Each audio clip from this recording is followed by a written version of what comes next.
Hi guys, it is Chris at Cork and Crown, not in his cider shed, in his kitchen. Just to prove it, in the background you should be able to hear my washing machine.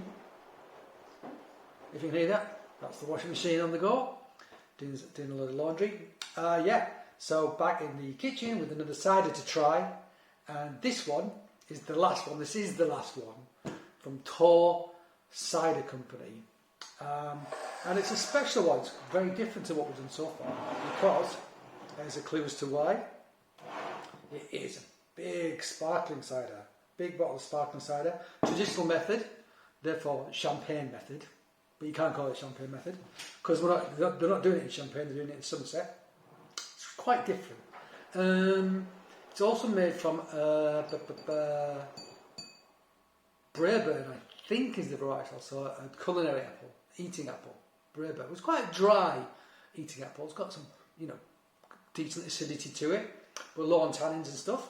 So anything in the bottle, I think there is. It's 7.5%. It's probably going to have a bit more booze because they're going to dose it with I don't know, apple juice or sugar or something in the bottle to get the fermentation in the bottle. So adding more sugar to it is going to give it more opportunity to get stronger. One assumes that's why it's about 1% stronger than everything else we've had from them. This sensational sparkling cider is made in the traditional method from hand-picked Somerset apples. First fermentation is in small American barrels, so I'm going to have some oakiness. With the second fermentation in this bottle followed by long aging on the lees. The result is a crisp, fresh, complex cider perfect for a celebration. So left on the lees, so we can assume, one expects to have a little bit of that kind of brioche character that you get from sitting on the lees. Then they'll riddle it, so it's upside down, freeze the neck, disgorge, so that plug of lees, like the sort of the yeast and so forth, will shoot out, we'll top it up, probably with some cider or some apple juice. I'd want to get add a bit more sparkle to it, so it's got some sugar in there, or some sugar or whatever. Fill it back up at the top, cap it, and then once it goes to that last bit of fermentation, it'll be ready to sell and drink. So yeah, interesting. So I'm going to be interested to see what they do with this, because everything we've had so far has been cider apples from traditional orchards. These are Braeburn apples from, Braeburn, are they from a traditional orchard, or are they from a slightly more industrial orchard? They're in apples which are grown to be sold in sort of supermarkets and so forth in large quantities, so it may well be in a different sort of method of orcharding, farming if you like, so a dwarf rootstock, spaced differently, more nitrogen in the soil, etc. Anyway, let's try it. So how am I going to open this? Now, this is going to be interesting. So I'm going to have to do it on my lap, but try and keep it close to the glass, so if it foamed, I can get it straight in the glass, not onto me. But it shouldn't explode because can we do that? Yeah. I can open bottles of booze with my bad shoulder, no problem. There we go. So, is it going to blow? No, that's fine. So, let's open it, see what happens. Yeah. Going to pop, nice. So not too fizzy, Pretty good mousse though, as you can see. Cork just fell on the floor. So the mousse on that, nice. And already the colour of this is quite different. So as discussed before, there's less tannins in these apples, so therefore we're going to expect a lighter colour, because less opportunity for tannins to oxidise and go brown, so there'll be less colour in the cider. But it's still got a pretty decent colour. It's a nice gold, I have to say. It's a nice hue of gold, that, isn't it? Pretty little thing. Actually, it's pretty deep dark colour, that. Not bad at all. Not bad at all, the colour. It's very enticing, that colour, actually. Lovely bubbles, lovely fine bubbles, which you tend to only be able to get when you do the champagne method. When you bottle condition. Method ancestral as well. When you do bottle conditioning, as opposed to forced carbonated, you tend to get a finer bubble. It's just the way it is. Oh, so I've got my new Cork and Crown t-shirt on there. How's that? Not bad, eh? Ooh, on the back, hard corks on the back. I don't know if you can see that. Hardcore t-shirt. Right. It's the only one I've got. Got it as a sample. I might get some more. I like it. Let me know if you think I should, if anybody's watching this. Alright, let's smell it. So, there is like a bread element to it. It's a yeasty bread element to it, which I do rather like straight away. There is like a fresh culinary apple smell to it though. It doesn't have that deep forest floor, autumnal character that you get from cider apples. But you're getting something in there. We have been roasting broccoli in the kitchen. So either this smells of roasted broccoli or I'm smelling that, and I suspect that's what I'm smelling. So I'm not going to say roasted broccoli.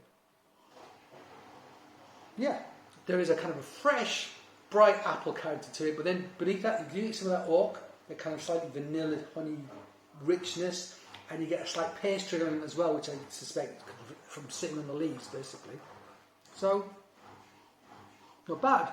Now, if one considers what one can spend on, say, a bottle of anything which says champagne on it, it's always going to cost more, quite a lot more as well. I mean, the champagne, the traditional method, it's quite a complicated method. So just doing that method makes it more expensive. But having said that, there are lots of like Clément from France, or Clément de Loire, Clément de Bourgogne, Clément d'Alsace, de Jura, whatever, which cost about half as much as you pay for champagne. And often they're of better quality because you're paying for champagne, you're paying for that word, if you like, that brand, if you like. And this is much cheaper than a bottle of champagne. At 7.5, it's not as strong. Maybe that's not a bad thing. You can drink more of it.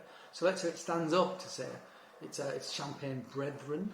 That's not quite the right phrase, is it? But you know what I mean.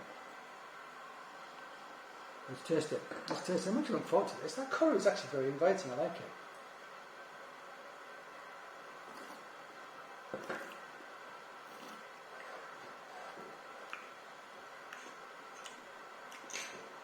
So bone dry. There is a hint of oak in there, very subtle though. I have to say I do appreciate Tor Valley's use of oak. No overkill. They use it just as an additional flavour that balances with everything else. It doesn't smother it. And when you get something super oaky and it masks things, it just makes me suspicious. It's like smoking cheese. You don't need to do it. If you make a great cheese, why would you smoke it? Why would you mask all your hard work with smoking? You know, I mean, if you like smoked cheese, fine. But if you make an amazing cheese, handmade, small-scale cheese, you're probably not then going to smoke it and mask flavour because that's just a waste of your efforts, basically. Try a bit more. It's pretty good. There is kind of like I want to say it's a manic character.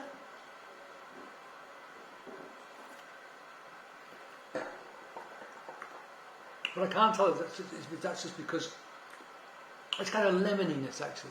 Lemony character. So maybe it has gone from malic to lactic. But it's got such a Braeburn character, actually, that bright acid thing. And you know what Braeburn apples taste like, then you'll know what they taste like. But on top of that, there's laid a bit of oak, hint of sort of pastry.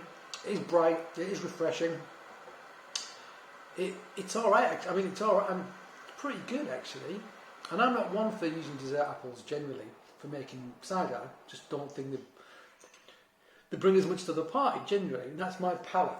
And it is my palate. I absolutely say it is. Everything's valid because people like different things.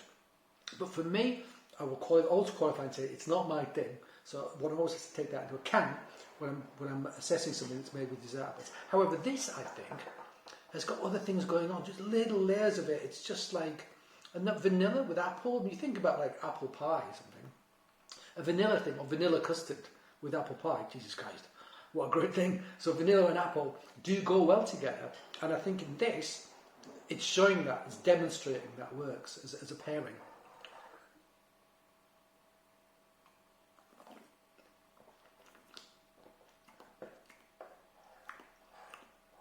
Yeah. It's light, it's refreshing, it has got bold acidity, but there's enough going on just underneath the surface.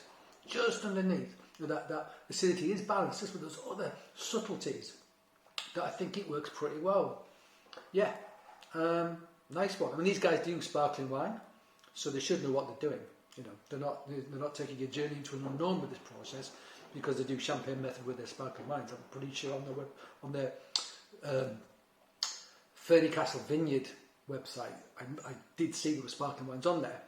So this is something they should be experienced at, should be able to do well. And in fact, I think they do. Cool. Well, that is definitely the last Tor Valley cider I'm going to try. for the time being. I've tried pretty much their whole range, I think, and I've enjoyed doing it. And I think if you can get some of this, get some of this. I think it's very pleasant, and it's a good example of what you can do with a dessert apple. You know, it's just got layers under there which work. Right, guys, good stuff. Well, as always, thank you for joining me. I hope you join me again, and until then, cheers.